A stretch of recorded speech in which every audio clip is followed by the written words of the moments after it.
반갑습니다. 오늘은 9월 22일 화요일입니다. 오늘 본 말씀은 창세기 49장 1절부터 12절까지의 말씀입니다. 오늘 본 말씀은 야곱의 이제 노년이 되어서 거의 이제 임종 직전이어서 자식들을 불러 모아놓고 그들을 향한 이야기를 하기 위해서 축복의 메시지, 마지막 유언을 하기 위해서 모이게 되는 장면입니다. 그래서 보통 이렇게 되면 자식들에게 이제 마지막 축복의 인사, 축복을 하게 되는데요. 첫째부터 넷째까지 오늘 본문에 나오게 됩니다. 그런데 첫째부터 셋째까지는 축복보다는 저주의 말이 많이 등장하게 되는데요.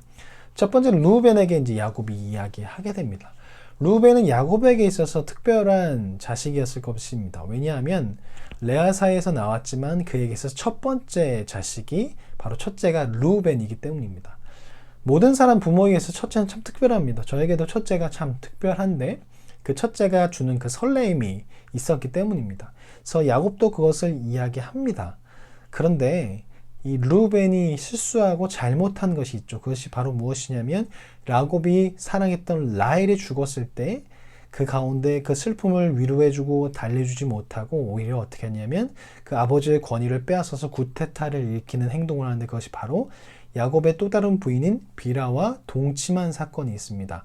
결국 그것으로 인해서 아버지의 권위를 빼앗고 자신이 그 가문의 리더가 되려고 했던 것이죠. 이것을 오늘 야곱이 이야기함을 통해서 네가 내 침상을 더럽혔다라고 이야기하게 됩니다. 그래서 너는 원래 탁월하게 태어났지만 넌 탁월하지 못하게 될 것이다 라고 첫째에게 저주를 내립니다. 이것은 무엇을 말하냐면 너는 살아생전 첫째로서 형이라고 불림을 받겠지만 너는 장자권을 박탈당할 것이다 라고 그렇게 이야기하게 되는 것이죠.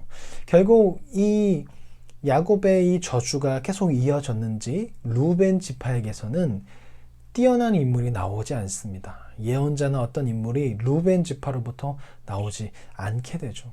그리고 둘째 시몬과 레위의 일을 하나로 묶어서 이제 야곱이 이야기하게 되는데요. 그 이야기도 역시 저주가 나옵니다. 근데 그 시작이 무엇이냐면 바로 세겜 족속의 사람들을 죽인 사건을 이야기합니다. 그래서 그들의 칼은 폭력의 도구다라고 하면서 이전에 디나를 강간한 사건으로 인해서 시몬과 레위가 주동을 해서 결국 세겜 족속에게 할례를 거행하게 하고 3일째 되던 날에 들어가서 그들을 다 몰살시킨 그런 사건이 있는데 그것을 이야기하게 됩니다. 그래서 어떤 학자들은 여기서 그들의 칼은 하면서 이 칼에 대해서 할례를 사용했던 칼을 가지고 들어가서 그들을 죽여서 거룩하게 하는 것을 아주 난폭하게 살인하는 도구로 바꿨기 때문에 이들이 지금 벌을 받고 있는 것이다 라고 그렇게 이야기하기도 합니다. 또한 뒤에 보면 6절을 쭉 읽다 보면 소의 발목 힘줄을 끊었다라고 이야기하는 장면이 나오는데 당시의 소는 지도자를 나타낸다고 이야기합니다. 그래서 지도자들을 죽였다 해서 소의 발목의 힘줄을 끊었다라고 이야기하기도 하고 또한 유목민에게 있어서 유목민은 소가 아니라 양을 끌고 다니는데 소는 당시에 농경사회에서 필요한 가축이 소였습니다.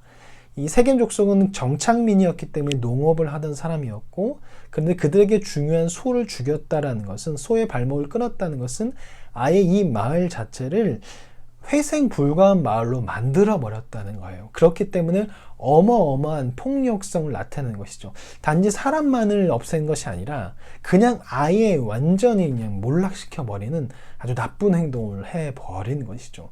그래서 결국 이 사건으로 인해서 야곱은 그들에게 저주를 내리는데 바로 그것은 흩어짐을 당하게 될 것이다 라고 이야기하는 것이죠.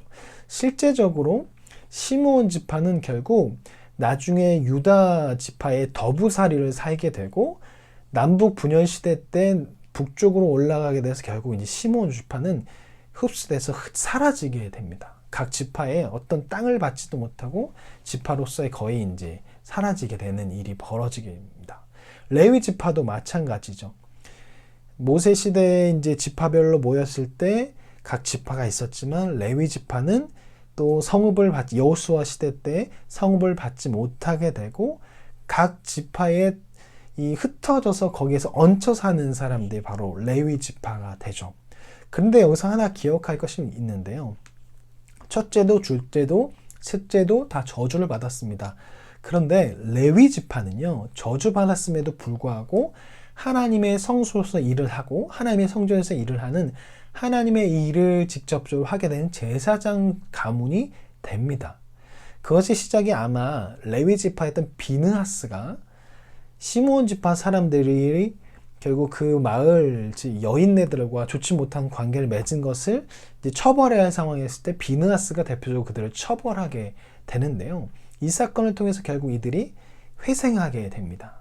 이것을 통해서 알 수 있는 것은 한번 저주를 받았다고 해서 그리고 어려운 일이 생긴다고 해서 그것이 계속 가는 것은 아니라는 것이죠. 아무리 야곱이 저주를 내렸다 하더라도 이들이 그것에 대해서 깨닫고 그것을 고치고 다시 그것을 하지 않는다면 하나님께서 그들을 다시 돌이켜 세우셔서 축복해 주신다라는 것이죠.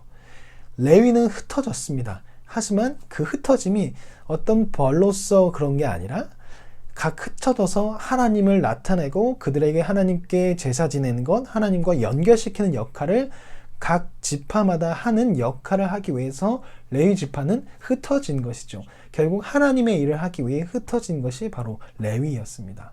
저주를 받았지만 이들의 돌이킴이 있었기에 결국 이들은 하나님의 일꾼이 되었습니다.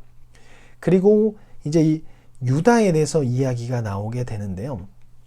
유다는 어떤 사람이었냐면 처음에 야곱의 아들 요셉을 죽이자고 했을 때 이 유다가 나서서 뭐라고 했냐면 뭐따로 우리가 손에 피를 흘리냐, 그냥 얘를 팔고 돈이나 벌자 해서 요셉을 팔아서 돈을 남기기 위해 그렇게 했을 때 주동자였습니다.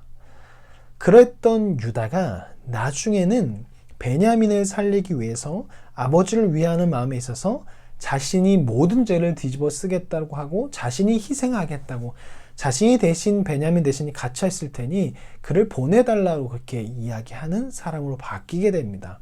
그래서 이것을 예수의 모욕론이라고도 표현하게 되는데요. 결국 이 사건을 통해서 유다는요, 이전에는 좋은 사람이 아니었지만 바뀐 그 모습을 보고 야곱이 유다를 축복을 하게 됩니다. 그래서 결국 이 유다 지파에서 다윗이 나오고 예수님이 나오게 되는 것이죠. 우리의 행동으로 어떤 벌인지 모르겠지만 하나님부터 징벌을 당할 수가 있습니다. 또한 나의 잘못된 행동으로 인해서 또 현실적인 어려움이 올 수도 있습니다. 그런데 그것이 계속 이어지지는 않습니다. 우리가 돌이킨다면 하나님께서 우리에게 그 형벌을 치우시고 복을 내려주실 것입니다. 우리에게 숙명이라는 것은 없습니다.